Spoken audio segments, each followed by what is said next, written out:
Praise the Lord. இன்னைக்கு ஏசப்பா நமக்கு என்ன வார்த்தை கொடுத்திருக்காருன்னா, ஏசாயா 49:15 வசனம்.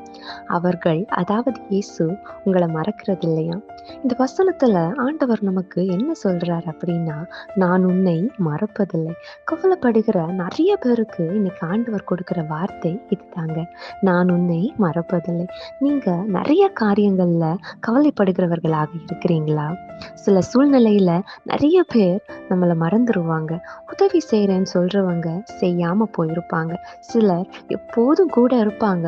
பிரச்சனை வந்த உடனே நம்மளை விட்டு விலகிடுவாங்க, ஒதுங்கிடுவாங்க, மறந்துடுவாங்க. உதவி கேட்டுருவணும்னு சொல்லி கூட எனக்கு டைம் இல்லை, இப்போ என்னால முடியாது அப்படின்னு எத்தனை பேரால நீங்க பாதிக்கப்பட்டிருக்கீங்க. உங்களுக்கு தாங்க இன்னைக்கு ஏசப்பா சொல்றாங்க, நான் உன்னை மறப்பதில்லை. எதை குறிச்சும் கவலைப்படாதீங்க. நீங்க உங்க தனிப்பட்ட ரீதியா என்ன பிரச்சனை வந்தாலும் ஏசப்பா கிட்ட போய் சொல்லுங்க. ஏசப்பா உங்க எல்லா பிரச்சனையும் மாற்றி உங்களுக்கு ஒரு பெரிய ஆசீர்வாதத்தை தருவார். நம்புங்க.